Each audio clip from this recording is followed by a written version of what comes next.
Today on UI7 Newsbreak, University of Illinois students prepare for the biggest drinking holiday of the year, unofficial. Next up, the Graduate Employee Organization strike is in full effect. We take a look at the details of the strike and how it will affect their contracts. Plus, we take a glimpse at the eccentric character in the men's basketball stands in this week's edition of See You Neighbor. Your UI7 Newsbreak starts right now. From the Richmond Journalism Teaching Studio, this is your UI7 Newsbreak. Good morning, I'm Andrea Flores. And I'm Marissa Sulik. Here are today's top stories. The University of Illinois is within 24 hours of unofficial St. Patrick's Day. As students get ready for the makeshift holiday, here are some facts you should know. According to U of I archives, the event was created as a bar promotion to attract the St. Patrick's Day crowds who typically missed out because of spring break. With bars being unable to capitalize on the festivities, Unofficial was scheduled as the first Friday in March. Unofficial is now entering its 22nd year of being celebrated on campus. The first celebration was in 1995 when it was called the Shamrock Stagger. The Chicago Tribune reports 3 people have died on the celebration's date. The last instance transpired last year when a 23-year-old passed away. As students get ready for Unofficial, those who live in university housing should consider several rules. No guests, students, or non-students are allowed to stay in university housing from today through Sunday, March 4th. Alcohol in public spaces within the hall is prohibited even if the consumer is over the age of 21. Also, residents should refrain from causing loud disturbances as 24-hour quiet hours is in effect. And if you're not a resident of a particular hall, you will not be allowed entry even if you live in another university housing building. Students were emailed about these policies last week, and letters were sent home to parents and guardians. The unofficial St. Patrick's Day celebration in Champaign brings large crowds out to campus bars every year. But there's another line of business that is also preparing for the weekend. Nora Rogers has the scoop. As students on campus anticipate the weekend celebrations ahead, restaurants are getting ready to deal with their biggest rush of the year during the unofficial St. Patrick's Day weekend. Whether it be fast food, a double cheeseburger and fries and a Oreo McFlurry, or an Italian craving, yeah, I like pizza. So like, is it pizza, rosatis, anywhere that can get pizza, like good pepperoni. Everyone has their preference when it comes to indulging. With such a high demand for food this weekend, restaurants are doing what they can to have things run smoothly. Most of the restaurants on campus say they'll be open during their usual hours, but they do plan on being a little bit busier this weekend. Oh, more staff, totally. I mean, everyone that works here will be in here on Unofficial. We'll have the truck out in front of Evergreen Tobacco instead of our normal spot. Yeah, I mean, it's just kind of all hands on deck. We're gonna have at least 2 to 3 people more on the front and 2 more people in the back to support the production. I just had to unload the truck, so we were really stocked with stuff. So I'm trying to convince them to open earlier because I believe people are going to be out at 6 a.m. So that's something definitely that I think we're going to look into. There are a ton of places to grab food on campus, so we asked students where their top pick will be this year for Unofficial. This weekend, I think I'm going to hit up Burrito King. I'm going to build some Mexican food out. McDonald's. For some places, this will be their first year being open for the chaotic weekend, while others already know what to expect. In Champaign, I'm Nora Rogers, UI7 Newsbreak. Students' minds during Unofficial, they also want to look the part. There has been a high demand for green shirts this week at local campus stores. No matter your size, clothing racks are expected to become bare in the coming days. For those looking to participate, several stores have a variety of designs and logos commemorating the event. So throughout the weekend, Green Street will literally be green as participants roam campus celebrating this controversial holiday. While some are lining up for unofficial shirts, others are lining up to strike. The Graduate Employees Organization, also known as the GEO, is going on their 191st day without a contract from the university. This is the 4th day of the strike, and they have declared to continue until reasonable negotiation sessions are in effect.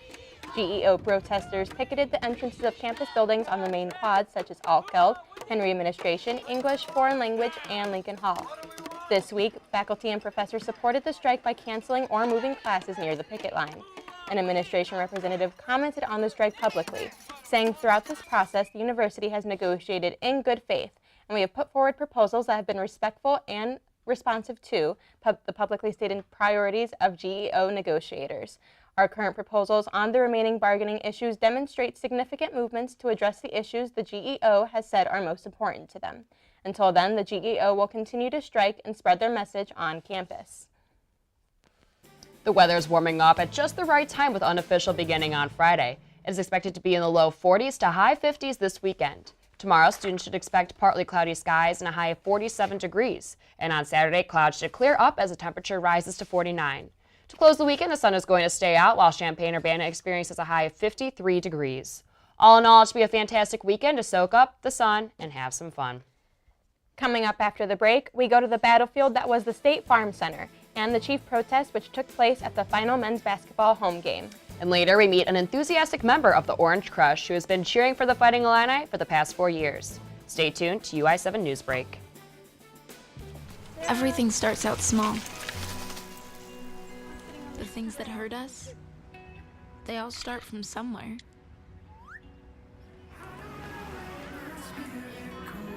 The words we say, the things we do, that can grow into something else.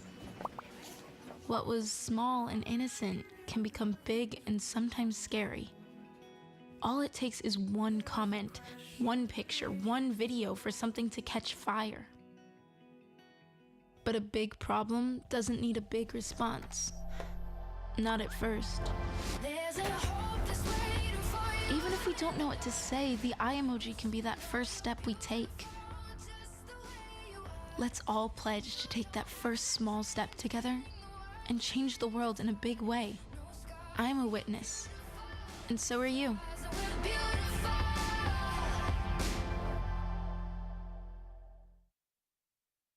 Bye-bye. Hi. Hoping for a crisp breeze to help keep you alert. Oh, he took a sip of water too. That'll probably help. You were probably gonna turn down the radio too, so you could focus, right? Probably okay isn't okay. Right? If you see a warning sign, stop and call a cab, a car, or a friend. I think the water line is what really drove it home. I blew on him. It's that time of the year again. Happy unofficial Illini. But wait, it's also Oscar weekend. So let's get the party started the best way we know. Good Morning Illini is live again this Friday, and we can't wait to show you what we have planned. Give us a like on Facebook. Or follow us on Twitter. And of course, subscribe to our YouTube page, where you can always see GMI live streaming Fridays at 9 a.m. Let's start this Friday morning off great. Good morning, Illini. The Fighting Illini men's gymnastics team returned home this past weekend to face 8th-ranked Michigan on their senior day. Bobby Baker stole the show, and Maddie Bunton has the story.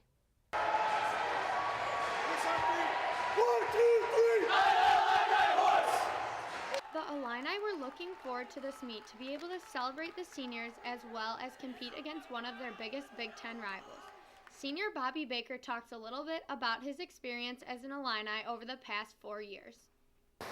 It's been a long journey, and it's had its ups and downs, and honestly, gymnastics over the 4 years has more so taught me to grow as a person and an athlete than anything else could have in my entire life, so I wouldn't give it up or take it for granted ever. Baker has had an outstanding career for the Illini, being a 4-time NCAA All-American, 2-time Big Ten Gymnast of the Year, and has won 22 career event titles. Fighting Illini Athletics honored 7 seniors today at Huff Hall. These men have contributed to so much success over their past 4 years at Illinois and hope to continue that on during the 2018 postseason. To say that these seniors will be missed is a gross understatement. I mean, these guys have contributed so much to this program over the 4 years. They're a big reason we've been hunting for a Big Ten and national championship title. And we've got a great freshman class, but man, the senior class will be missed greatly. Although Senior Day has passed, the Illini still have 4 regular season meets, Big Ten championships, and nationals. Baker talks about what this journey means to him. Having a team behind you and showing you that they care so much, and them coming out on the floor after the meet and giving us all hugs and thanking us for different things, you know, it means a lot because we've actually made relationships and we've actually made an impact here at with our team. Being part of a Division I team is not just for college, it's for life. In Champaign, I'm Maddie Bunton for UI7 Newsbreak. It's been over 11 years since the University of Illinois decided to stop using Chief Illini Wick as its official mascot. However, UI7's Addie Ibbotson reports the chief or no chief debate continues to live on as protesters gathered outside the State Farm Center last Thursday to make their voices heard.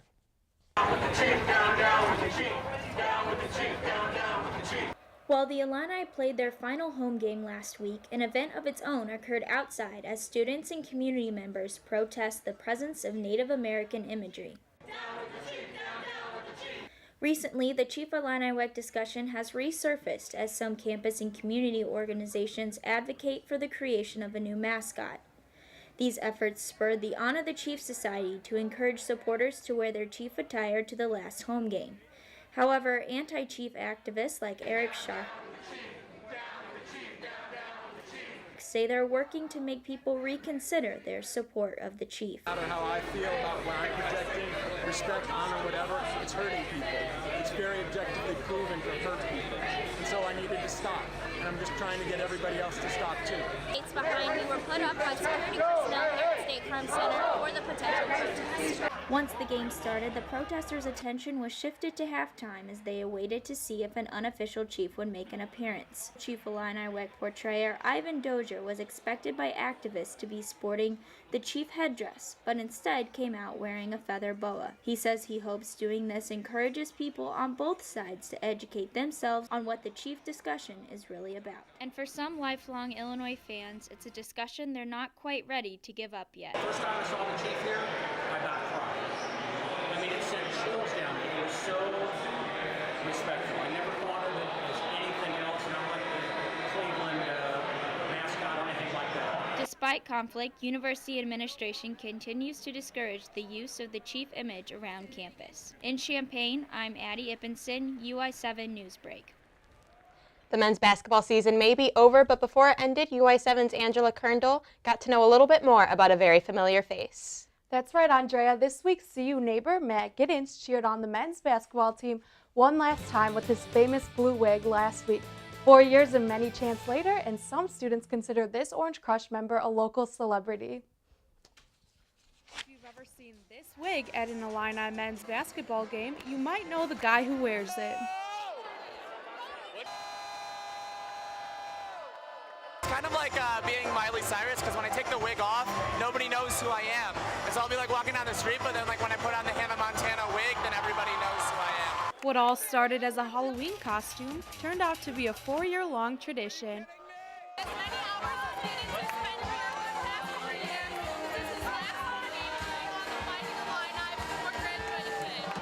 don't think there's going to be a fan that can really live up to him. I mean, I can try, but I don't know if I can match him. Many are sad to see Giddens go. I'm gonna cry. He always made me so excited. He made everyone happy. He made us excited, he made cheer excited, he made the crowd excited, so it's gonna be really weird without him. I don't know what we're gonna do. Yo, that was bigger than the Oscars! Jesus, Easter, what kind of a flop was that? Shoot threes, let's go!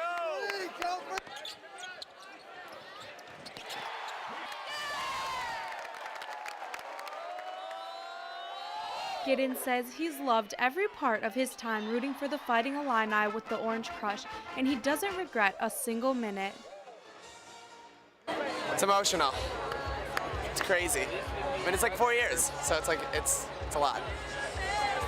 Aside from a semester break, Giddens hasn't missed a single game. In Champaign, I'm Angela Kerndl, UI7 Newsbreak. Well, he seems like a fun guy, doesn't he? He's really going to be missed, I think. I actually used to tour guide with Matt, and he used to kill his tours, all the students, and the parents loved him, so him and his blue wig will definitely be missed. Yeah, I bet he's got lots of energy. Well, that's all for this edition of UI7 Newsbreak. Thanks for watching. For more of our stories, follow us on Twitter, subscribe to us on YouTube, and like us on Facebook. Until next time, have a great day and stay dry out there, Illini.